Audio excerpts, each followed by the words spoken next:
지난 주일에 우리는 모든 선지자들이 안타까운 마음으로 외쳤던 첫 번째 메시지를 살펴보았습니다. 그것이 바로 하나님께로 돌아오라라고 하는 그런 메시지였습니다. 오늘 선지자들이 외쳤던 공통된 두 번째의 메시지를 살펴보려고 합니다. 그것은 악을 행하지 말라라고 하는 그런 메시지입니다. 그래서 하나님의 백성으로서 마땅히 가져야 하는 정결함과 거룩함을 회복하라라고 하는 것입니다. 우리가 지금 수요일 날 우리가 매 새벽 기도 때마다 구약의 예언서들을 지금 쭉 읽고 있습니다. 지금 이사야서를 읽고 있는데 새벽 기도에 못 나오신 분들도 아마 다 같이 그렇게 읽고 계시는 줄로 압니다. 아멘? 네. 그런데 이 시대도 다르고 선지자들도 다르고 그다음 메시지의 칼라도 다르지만은 공통되는 그런 주제들이 있었어요. 선지자들이 매번 외치는 메시지가 있었어요. 그것이 지난 주일에 하나님께로 돌아오라는 것이었고, 그 다음에 또 매 선지자가 그때마다 간절한 마음으로 외친 것이 뭐냐면은 악을 행하지 말라.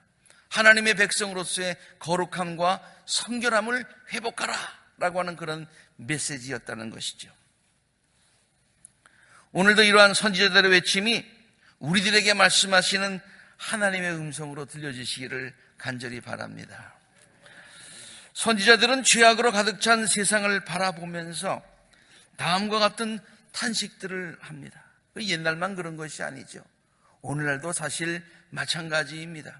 그래서 선지자가 빠짐없이 시대마다 다른 표현을 썼고 다른 칼라로 외쳤지만은 동일한 메시지를 이렇게 외칩니다. 미가는 이렇게 시작하지요. 절망이다. 희망이 없다는 거예요. 끊어졌다는 거예요. 이젠 끝이라는 얘기예요. 가지만 앙상하게 남은 과일나무. 이 나무의 열매도 하나 남지 않고 포도나무에 포도알이 하나도 없다는 거예요. 맺혀야 될 열매들이 없다는 거예요. 그럼 하나님이 좋아하시는 열매는 뭐냐? 내가 그렇게도 좋아하는 무화과 열매. 가로 속에 있는 것은 제가 풀어서 썼습니다. 진실과 정의의 열매가 맺혀야 되는데 그 진실과 정의의 열매는 하나도 남지 않고 다 없어졌구나. 그리고 마른 가지들만 있는 거예요. 이 땅에 신실한 사람은 하나도 남지 않았구나. 정직한 사람이라고는 볼래야 볼 수도 없구나. 남아있는 사람이라고 하는 것은 그 앙상한 가지들 뿐인데 그것은 뭐냐? 사람을 죽이려고 숨어서 기다리는 자들. 이웃을 올가미에 걸어서 잡으려고 하는 자들 뿐이다. 악한 일을 하는 데는 아주 이력이 난 사람들이다. 모두가 탐욕스러운 관리, 돈에 매수된 재판관, 사리사욕을 채우는 권력자들 뿐이구나. 모든 것이 악으로 가득 찼구나. 그렇게 외치는 거예요. 모두들 서로 짜고서 공모하면서 악을 행해요. 그들 가운데 제일 좋다고 하는 자도 쓸모없는 잡초와 같고, 이제 아주 윤리의식이 너무 떨어져서, 윤리적인 수준이 너무 떨어져서 그들이 낫다고 하는 사람이 잡초 수준이다 그러니, 가장 정직하다고 하는 자도 가시나무 울타리보다도 더 고약한 수준이더라. 윤리의식이 땅에 떨어졌다 그런 얘기예요. 호세아서도 비슷한 메시지를 다음과 같이 외칩니다. 이스라엘 자손아, 주의 말씀을 한번 들어보아라. 이 땅에 있는 것이라고는 저주와 사기와 살인과 도둑질과 간음뿐이구나. 살육과 학살이 그칠 사이가 없구나. 예레미야도 동일한 메시지를 외칩니다. 나의 백성은 참으로 어리석구나. 그들은 나를 알지 못한다. 그들은 모두 어리석은 자식들이요, 전혀 깨달을 줄 모르는 자식들이다. 그러면서 그 세대에 살고 있는 모든 백성을 이렇게 얘기합니다. 악한 일을 하는 데는 슬기로우면서도, 악한 일을 하는 데는 아이디어도 많고 그 다음에 노하우도 있고 그걸 갖다가 아주 그냥 너무너무 잘하는 거예요. 슬기로워요. 좋은 일을 할 줄은 모르는구나. 예레미야서의 이 말씀을 읽으면서 사도 바울이 로마 교인들에게 했던 말이 생각이 났습니다. 성도들은 마땅히 일해야 된다고 로마 교인들에게 바울이 외치고 있죠. 나는 여러분이 선한 일에는 슬기롭고 선한 일에는 그 방법도 알고 할 일도 많고 너무너무 아이디어가 많았으면 좋겠습니다. 그런데 악한 일에는 좀 순진하기를 바랍니다. 악한 일을 할 때는 좀 둔해야지. 네.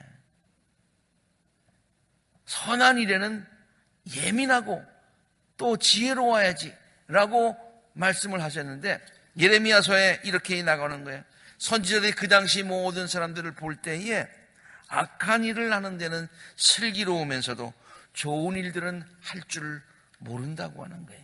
안타까운 악으로 가득 찬 세대를 바라보면서 각 시대마다 선지자들이 동일한 메시지를 전하고 있는 것입니다. 좀 더 구체적으로 한번 죄악상들을 살펴보면 다음과 같습니다. 저는 이번 설교를 준비하면서요, 선지자들이 빼놓지 않고 악으로 충만한 가득 찬 세대들을 향해서 지적한 고발한 그런 내용들을 전부 다 한번 뽑아봤어요. 뽑아보고서 그것을 종류별로 한번 분류를 한번 해봤습니다. 그러니까 그 종류별로 성경 구절들이 굉장히 많이 있어요. 근데 그것을 다 할 수는 없고 대표적으로 한두 개씩만 간단하게 한번 여러분과 함께 나누려고 합니다. 선지자들이 가장 큰 죄로 백성들이 섬기는 우상 숭배를 이렇게 지적을 하고 있습니다. 주께서 나에게 말씀하셨다. 너는 먼저 그 성읍 사람들이 저지른 모든 역겨운 일들 그들이 깨닫게 하여라. 나 주 하나님이 말한다. 많은 백성을 죽이고 우상들을 만들어서 스스로를 더럽힌 그러한 성읍이라고 그렇게 지적을 하고 있습니다. 하나님을 섬기지 아니하고 하나님보다 더 우상들을 섬기고 하나님을 의지하지 아니하고 우상들을 더 의지하고 하나님을 사랑하는 것보다 우상들을 더 사랑하게 되었다, 그런 얘기예요. 호세아는 이것을 방탕한 부인에 비유하여 백성들에게 그렇게 설명하기도 하였습니다. 호세아가 방탕한 아내 고멜을 부인이 방탕하죠. 그런데 부인이 방탕해서 사실 누구만을 사랑해야 돼요? 남편 호세아만을 사랑해야 되잖아요. 그런데 엉뚱하게 남편보다 다른 사람과 그렇게 정을 통해서 더 사랑해서 불륜을 저질렀다 이 말이에요. 이것이 마치 우상을 섬기는 것과 같다는 거예요. 우리가 하나님만을 사랑해야지요. 하나님만을 의지해야지요. 그런데 하나님은 우습게 알고 하나님은 의지하지도 않고 사랑하지도 않고 우상들을 더 의지하고 사랑했더라, 그런 얘기예요. 이것은 마치 불륜과 똑같은 것이다 라고 하는 것을 가르치고 있어요. 하나님은 질투의 하나님이야. 나만을 사랑해, 나만을 의지해야 돼. 그런데 하나님을 의지 않고 딴 데로 갔다 해요. 그래서 호세아는 자기의 삶을 통해서 이렇게 증거합니다. 고멜이 다시 임신하여 아들을 낳았습니다. 그런데 사실은 누구 아들인지 모르는 거예요. 주께서 그래서 말씀하십니다. 그의 이름을 로암미라고 하여라. 로암미라고 하는 뜻은 내 백성이 아니다, 내 아들 아니다, 그런 얘기예요. 너희가 나의 백성이 아니며 나도 너희의 하나님이 아니기 때문이다. 그런 우상 숭배의 죄를 저지르게 되었습니다. 하나님보다 모든 것들을 더 사랑하게 되었습니다. 또한 저들은 세상의 풍습을 따랐습니다. 하나님의 말씀을 따르지 아니하고 하나님의 기준에 따르지 아니하고 세상의 기준에 따랐다에. 하나님이 참된 삶이라고 생각하는, 말씀하시는 그 삶을 또 좋지 아니하고 세상 사람들이 좋다고 하는, 즐겁다고 하는, 성공이라고 하는, 행복이라고 하는 그것들을 쫓아갔다 이 말이에요. 에스겔서는 이렇게 얘기합니다. 그때서야 비로소 너희는 내가 주인 줄 알게 될 것이다. 너희는 내가 정하여 둔 율례대로 생활하지 않았습니다. 내가 정하여 준 규례를 지키지 않고 오히려 너희의 주위에 있는 이방 사람들의 규례를 따라서 행동하는구나. 내 규례대로 살지 않고 세상 사람들이 정한 그런 것대로 세상을 따라서 살고 있구나, 그런 거예요. 또한 이스라엘이 백성들이 저지른 죄는 성적인 타락이었습니다. 성적인 타락이라는 하는 카테고리 안에 굉장히 많은 성경 구절을 제가 찾을 수가 있었습니다. 그리고 성경 구절을 여러 개 스크린에 올려서 소개하려고 보니까 너무 적나라하게 표현들을 많이 해가지고 부끄러워요. 그래서 다 올릴 수가 없었어요. 저거 하나만 올렸어요. 예를 들어서 아모스는 이렇게 얘기합니다. 아버지와 아들이 같은 여자에게 드나들며 나의 거룩한 이름을 더럽혔다. 그 외에도 성적인 타락이 굉장히 많습니다. 이것은 비단 그때만이 아닙니다. 시대마다입니다. 아니, 오늘날의 시대도 마찬가지입니다. 이제는 동성애까지 교회 깊숙한 곳에 찾아드는 그와 같은 죄악이 있다 이 말이에요. 사회 경제적인 부패를 선지자들이 또 이렇게 지적합니다. 에브라임은 거짓 저울을 손에 든 장사꾼이 되었어요. 장사를 하려면 정직하게 정확하게 달아서 줘야지요. 저울을 정확하게 달아서 줘야죠. 근데 저울을 속이는 거예요. 그러면서 에브라임은 자랑합니다. 아, 내가 정말 부자가 되었구나. 이제는 한 미천 톡톡히 잡았다. 참 번역을 재미있게 해놨어요. 모두 내가 피땀을 흘려서 모은 재산인데, 피땀 흘려서 모은 재산이에요? 부정해서 모은 재산이잖아요. 누가 나더러 부정으로 재산을 모았다고 말하겠는가? 이제는 부정으로 재산을 모았는데도 그것 자체도 부인하는 거예요. 부인하는 거예요. 이것이 지금 저 사람뿐만이 아니라 모든 사람들이 다 그렇게 속이는 거예요. 도성을. 향락에 취해 삽니다. 옛날이나 지금이나 마찬가지인 것 같아요. 아침에 일찍 일어나서 독한 술을 찾는 사람, 저걸 한국 사람들은 해장술이라고 그렇게 얘기하더라고요. 네.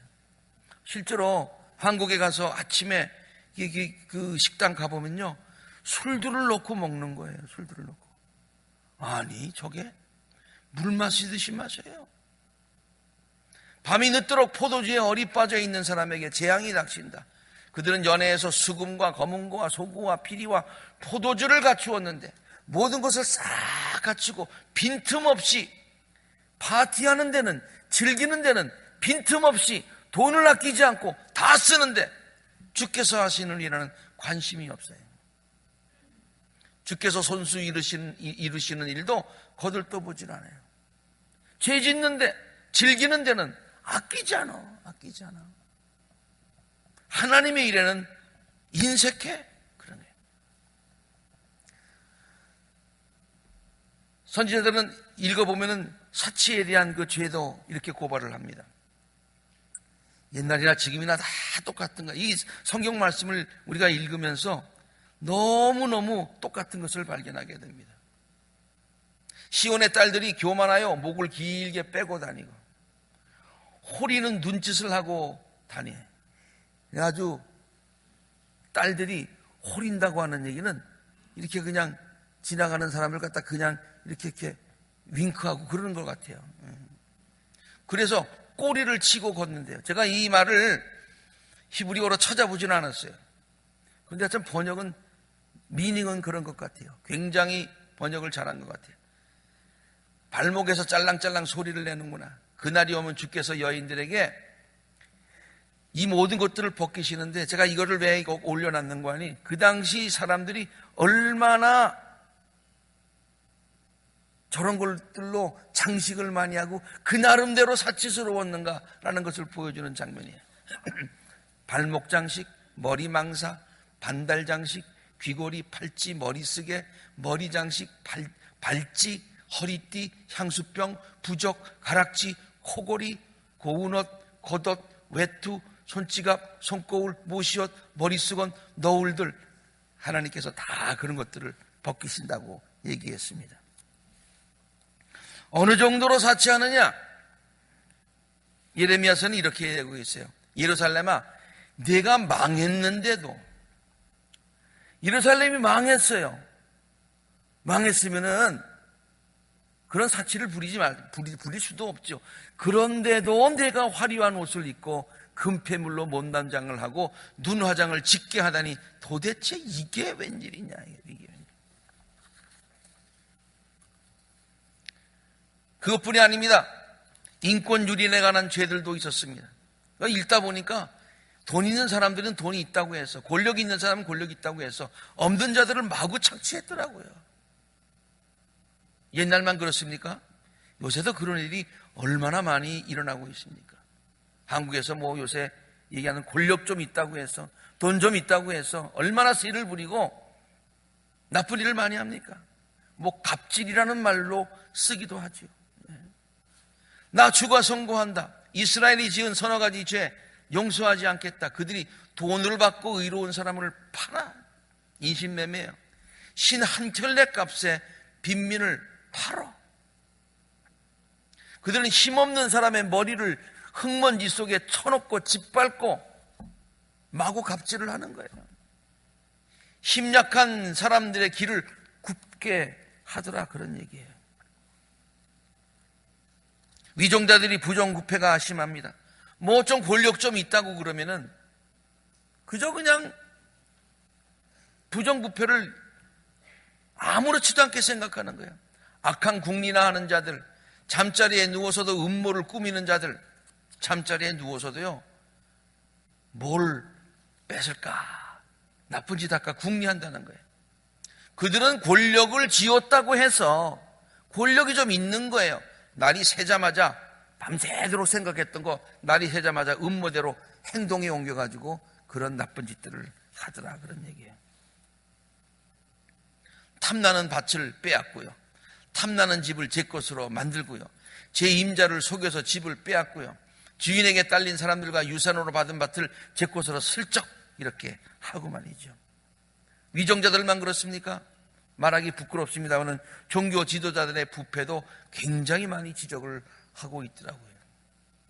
예언자도 썩었고 제사장도 썩었다. 심지어 나는 그들이 나의 성전 안에서도 악행을 저지르는 것을 보았다. 나 주의 말이다.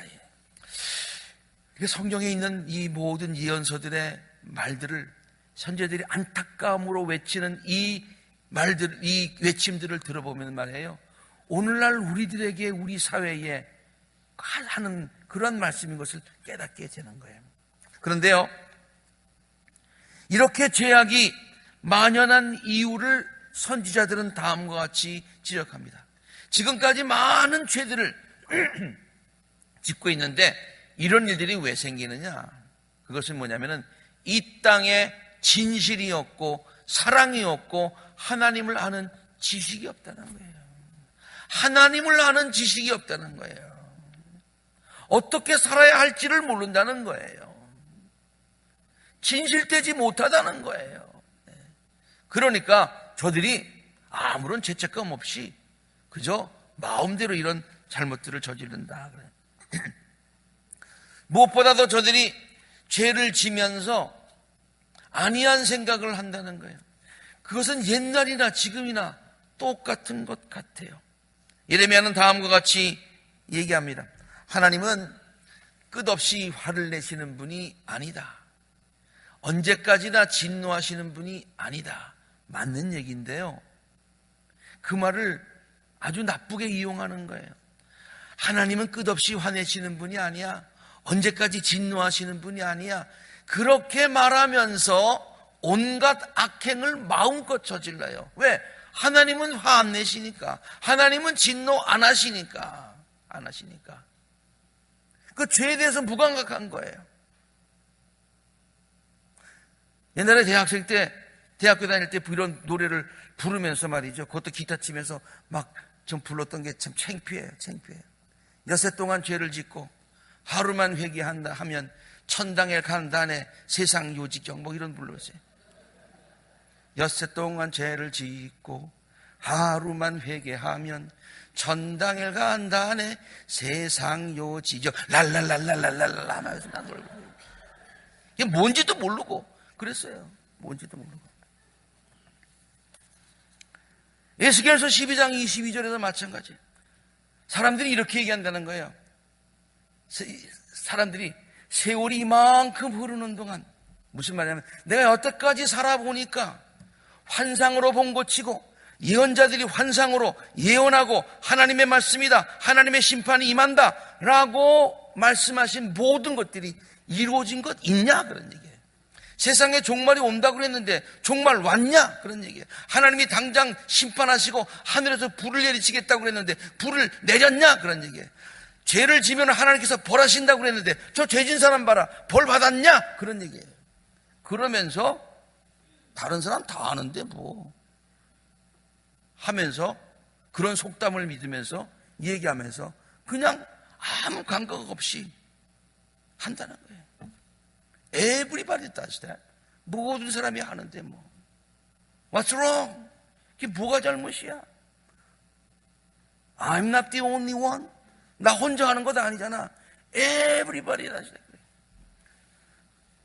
that. 이렇게 죄에 대해서 아니한 생각을 하면서 죄에서 돌이킬 줄 모르는 백성들을 향하여 선지자는 안타까운 마음으로 다음과 같이 외치는 거예요. 이게 선지자들의 외침에 아주 저변으로 흐르는 그와 같은 메시지인 거예요. 악행을 하지 마, 악한 것을 하지 말아라. 주님께로 돌아오너라. 정결함을 회복하여라. 성결함을 회복하여라. 거룩한 백성의 그러한 자세를 가져라. 그것이 하나님의 뜻이다. 잘못했으면 돌아오너라. 그럼 내가 다 용서해 줄게. 함께 있습니다. 시작. 너희는 씻어라. 스스로 정결하게 하여라. 내가 보는 앞에서 너희 악한 행실을 버려라. 악한 일을 그치고 옳은 일을 하는 것을 배우라. 그 다음에 주께서 말씀하신다. 함께 있습니다. 시작. 오너라 우리가 서로 변론하자. 너희의 죄가 주홍빛과 같다 하여도 눈과 같이 희어질 것이며 진홍빛과 같이 붉어도 양털과 같이 희어질 것이다. 너희가 기꺼이 하려는 마음으로 순종하면 땅에서 가장 좋은 소산을 먹을 것이다. 그러나 너희가 거절하고 배반하면 칼날이 너희를 삼킬 것이다. 이것은 주께서 친히 하신 말씀이다. 백성들을 향한 선지자들의 이러한 외침을 들으며 우리는 그것이 바로 우리들을 향한 메시지임을 발견하게 됩니다. 그 옛날 백성들이 그렇게 살았구나. 그 사람들 참 못된 사람이다. 아닙니다. 세대마다 똑같이 예언자들이 빠짐없이 이런 메시지를 전한 것을 보면은 예언자들이 만약에 우리 시대를 보고도 똑같은 메시지, 아니 그때보다 더 더한 메시지를 우리에게 전했을 수도 있다는 그런 말씀입니다. 사람들은 정도의 차이는 있을지 모르지만은 모두가 죄에 대해서 약한 존재들입니다. 정도의 차이는 있을지 모르지만은 우리 인간이 죄에 대해서는 굉장히 약해요. 영어로는 vulnerable 하다고 그래요. 죄만 있으면 꼼짝 못하는 거예요. 그냥 빠져들기 쉬운 거예요. 너무너무 빠져들기 쉬운 거예요. 왜? 죄가 우리에게 아주 달콤하게 다가오기 때문에 그래요. 그런 말은 아닌데요. 사탄이라는 말과 사탕이라는 말이 어원이 같다는 얘기가 있잖아요. 그건 아니지만 사탄이 꼭 사탕처럼 달콤하게 우리에게 찾아오니까 그냥 덥석덥석 문다 그런 얘기예요. 우리 얼마나 약한 존재입니까? 왜 우리가 죄를 많이 짓습니까? 저는 이렇게 정리해 봤어요. 너무 쉽게 죄를 지을 수 있는 환경에 우리가 살고 있어요. 너무 죄를 짓기 쉬운 환경에 우리가 살고 있어요. 그리고 너무 쉽게 죄를 지을 수밖에 없는 연약한 육신을 갖고 있어요. 너무 죄하고 친한 육신을 갖고 있으면서 너무 죄를 짓기 좋은 그런 환경에서 살았으니 꼭 적합한 표현인지 모르지만 물 만난 고기지 뭐. 물 만난 고기.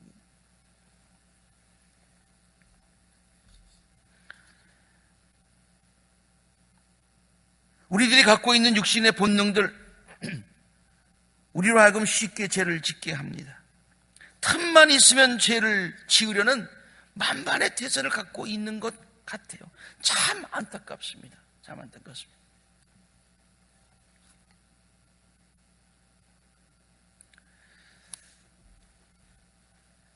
예수님도 인정해 주시는 거예요. 예수님이 뭐라고 그랬었어요? 제자들에게 마음은 참 원인데 마음은 죄를 짓지 않으려고 하고 마음은 나태해지지 않으려고 하는데 육신이 참 약하구나, 안타깝구나, 그렇게 말씀을 하셨어요. 근데요, 이것은 제자들을 아끼는 마음에서, 애처로하는 마음에서 예수님께서 하신 말씀인데 우리는 그 얘기를 너무나 자주 인용해요. 죄를 짓고 나서는 마음 가운데 푹 찔리면은 마음은 원이로 돼 육신이 약해서, 또 죄 짓고 마음은 원이로 돼 육신이 약해서.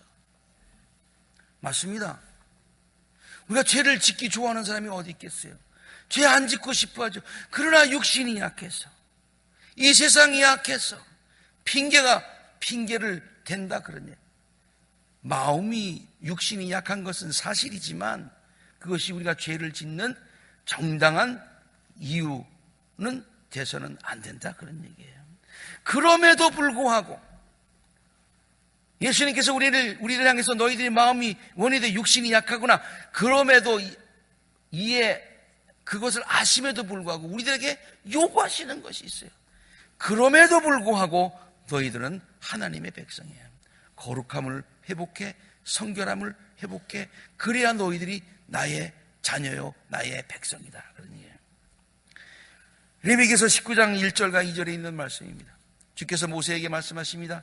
이스라엘 자손 온 회중에게 말하여라. 너는 그들에게 이르라. 너의 하나님인 나 주가 말한다. 너의 하나님인 나 주가 거룩하니 어떻게 하라고요? 너희도 거룩해야 된다. 마음은 원해도 육신이 약한 것 사실이지만 그러나 너희 거룩해야 된다. 출애굽기 19장 3장 6절. 너는 야곱 가문에게 이렇게 말하여라. 이스라엘 자손에게 일러주어라. 너희는 내가 선택한 백성이 되고 너희의 나라는 나를 섬기는 제사장 나라가 되고, 시작, 너희는 거룩한 민족이 될 것이다. 거룩한 민족이 되어라. 거룩한 백성이 되어라. 거룩한 하나님의 제자들이 되어라. 성도가 되어라. 육신은 약하지만 그러나 그것이 핑계가 돼서는 안 된다. 그러므로 거룩함과 정결함은 구원받은 우리 성도들이 마땅히 가져야 되는 자세이고 또 부단히 추구해야 되는 신앙생활의 목표인 것입니다. 바울도요, 이런 면에서 보면은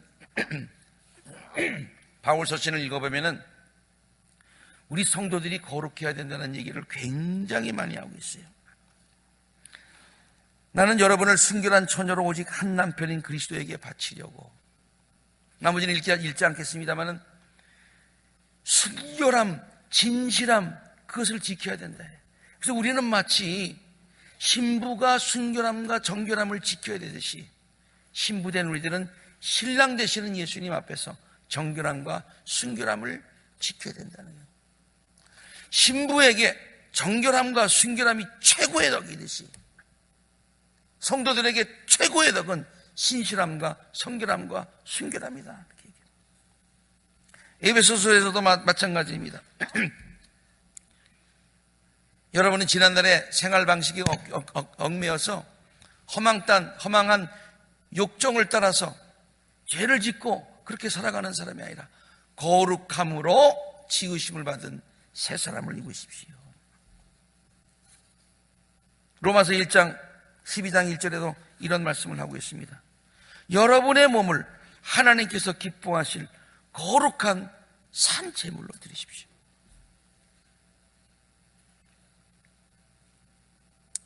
디모데후서 2장 21절에 보면 이런 말씀이 있어요. 하나님께서 우리들을 갖다가 쓰실 때에 어떤 그릇을 쓰시겠느냐? 금그릇이 쓰시겠느냐? 은그릇 쓰시겠느냐? 요새 말로 얘기하면 이런 얘기일 거예요. 하나님이 우리를 쓰실 때 금수저 쓰시겠느냐? 흙수저 쓰시겠느냐? 뭐 그런 얘기겠죠. 그럼 어떤 거 쓰시냐? 그런 거, 금, 흙, 은 이런 거 따지지 않고 깨끗한 거 쓰신다. 하나님께 쓰임받기를 원하느냐? 하나님께 쓰임받는 성도가 되기를 원하느냐? 그러면은 성결한 삶을 살아라. 그런 얘기예요.